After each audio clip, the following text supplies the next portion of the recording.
sparkling river. And it's about Pocahontas. Let's read this. As the golden sun rose high over the Indian huts, Pocahontas and her friend Meeko and Flit sit off in their canoe. The river changes every day, Pocahontas said as she paddled downstream. I can't wait to see what we're going to find today. Ooh, and the pictures are beautiful.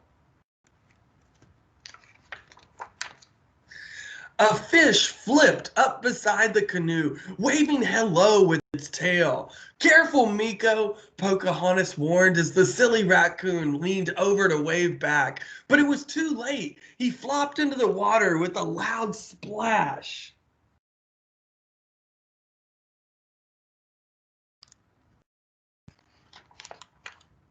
Pocahontas pointed to a patch of sunflowers blooming on the riverbank. Don't they smell wonderful, she said. But when Flit flew in for a closer sniff, he got his beak stuck inside.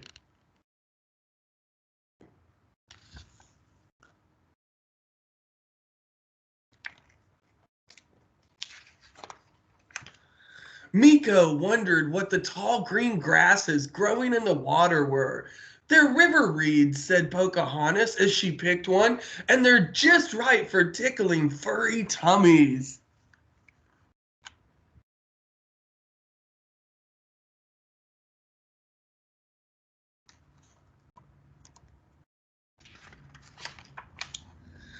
Flit flew past a group of fluttering butterflies. They quickly caught up to the light bird, thinking that Flit was one of them, until Flit's humming gave him away. Flit's a hummingbird.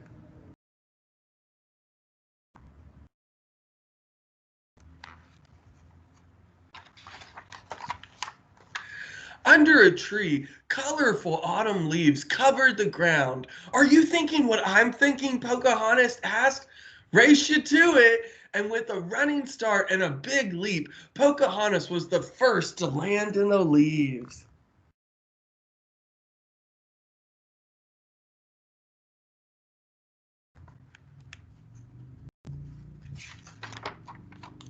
Listen, said Pocahontas, as the silver rain landed with a drip, drop, drip, drop. Flit spread his wings as wide as he could, trying to cover his friends. The rain makes the trees and flowers grow, giggled Pocahontas. Maybe it will make Flit's wings grow too.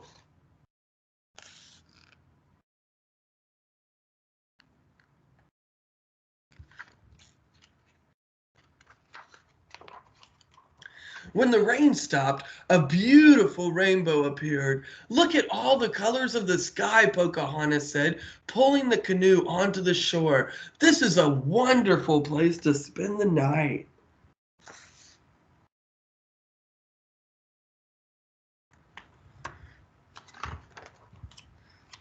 At the end of the day, Pocahontas, Meeko, and Flit sat watching the beautiful night sky. What treasures the river showed us today, Pocahontas sighed, and who knows what we'll find tomorrow.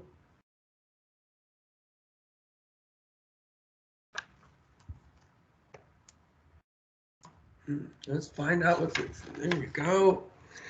Then, as the stars twinkled in the sky above, the three friends drifted off into a cozy sleep.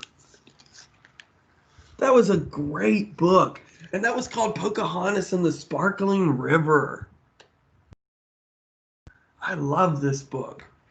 Okay, I've got another book for us too, and this is an older book I found. It's called Lobster Man, and it's about the people that catch lobsters up in Maine. Let's read this.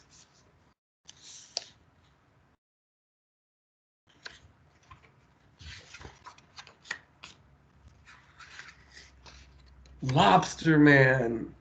And it says, for all the fishermen's children of Georgetown, Maine.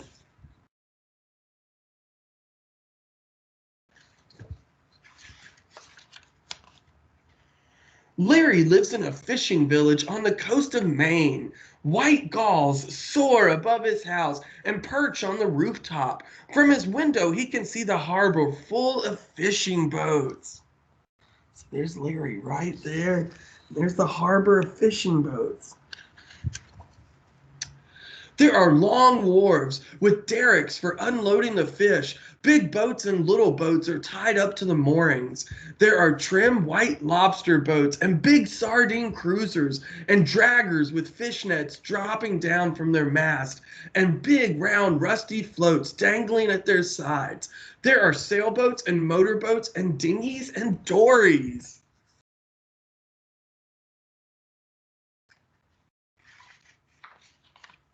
Larry's father is a lobster fisherman and owns one of the lobster boats. He fishes for lobsters all year long, even in the winter if weather permits.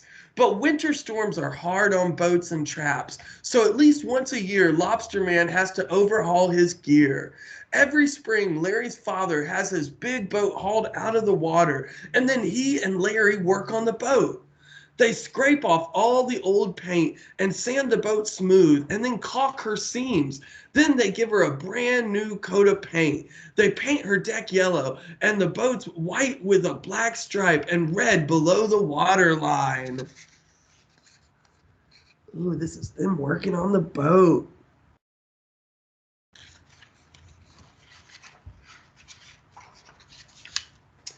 They painted their lobster traps buoys too in the spring. Larry's father paints his buoys red and yellow and black.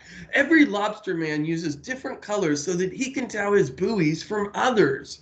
All over the town, the sides of the sheds are covered with newly painted buoys, hanging up to dry, and everywhere lobster traps are piled up high on the wharves and on the yards. How cool!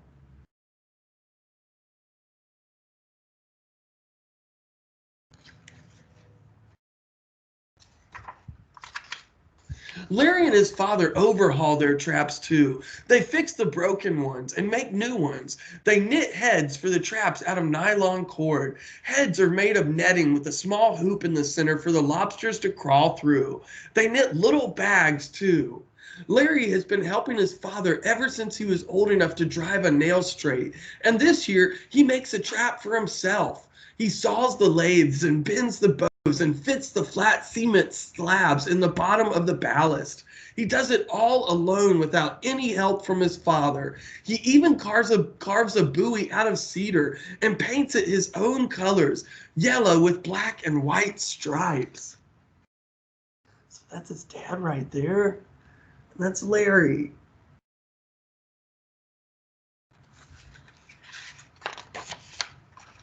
Soon everything is ready. One morning, early in May, they make their first trip out to set the traps. It is still dark when they eat breakfast and put on their yellow waterproof pants and jackets and their black hip boots. Larry helps his father carry the gear down to the dock. There, they load the big boats with as many traps as they can carry. Then, Larry's father starts the engine and they chug out of the harbor.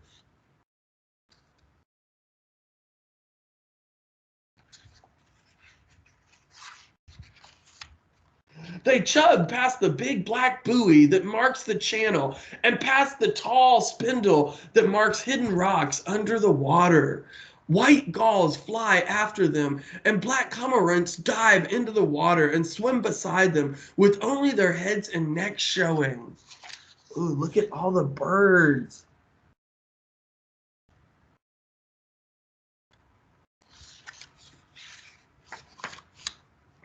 They see a big sardine carrier alongside a weir taking herring on board, pumping them up through a big hose in the hold. The hose hangs over the top of the weir into the water where the fish have been caught inside big circles of nets. Larry's father stops his boat and buys a couple of bushels of herring to use for bait in his lobster traps. This is interesting. I didn't know how they did this. They pass beaches where clam diggers are digging for clams, and they pass rocky islands where seals bask in the sun. Some of them dive into the water and swim after the boat with only their heads showing above the water. Larry throws a herring to some of them, and she catches it. So the seals catch the herring that Larry throws overboard at him. Oh, wow. Then Larry takes the wheel while his father pushes the traps overboard. The lobsters hide deep in the cool green water among the seaweeds and rocks. They hide there with their long feelers waving and their big claws ready to catch any fish that swim by. When they smell the bait in the lobster traps, they will crawl inside to eat it. But once they are in, they cannot get out.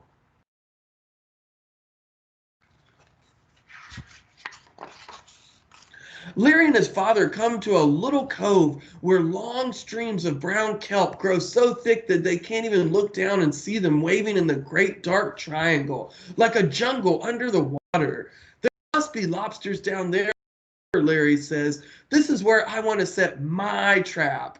They push his trap over, and down it goes, down, down, down, until it disappears among the kelp, and only the yellow buoy with the black and white stripes floats on top to mark where the trap is.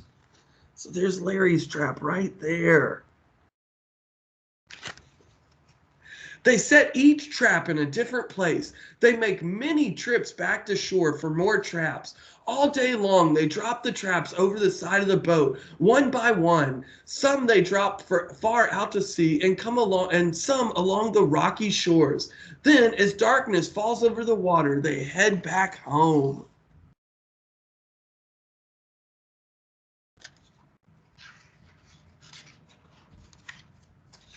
Next morning, Larry and his father go out in the boat again, this time to haul their traps.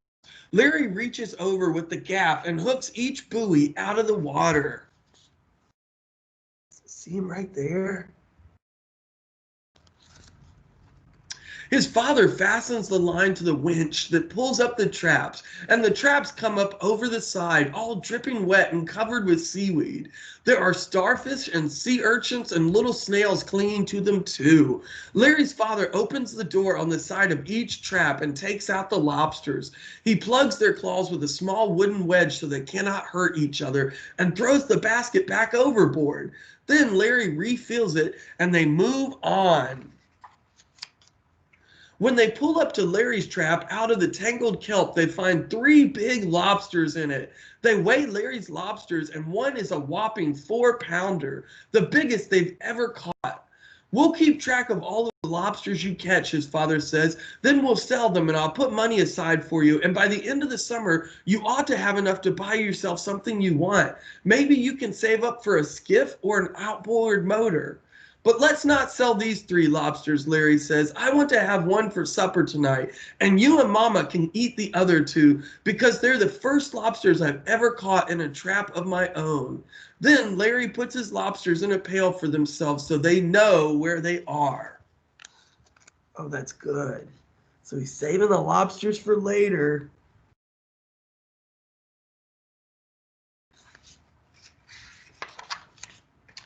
When they come back to the harbor, Larry's father puts all of the lobsters he has caught in a lobster car, a huge crate that floats underwater. He dumps in some mussels for them to eat when he has enough lobsters. In the car, he will sell them to a dealer. So that's today's catch, huh?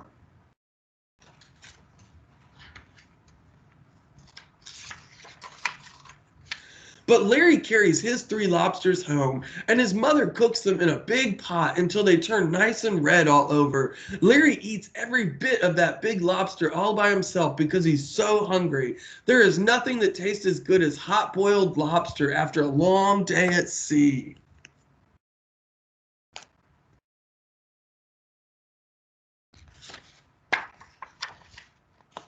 And when Larry climbs into bed that night, he lies awake a while. He thinks about all the many kinds of fishing, and he says to himself, I could fish with nets for herring or mackerel. I could work on a big dragger catching redfish or flounder or haddock.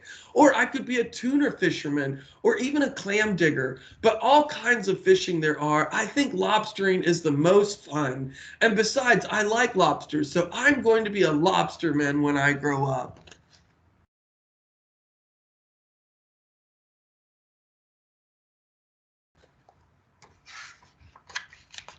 The end. Those are some great pictures. Okay, this was called Lobster Man. I hope you have a great day today, and I'll see you again tomorrow. Bye, friends. Have a great Monday.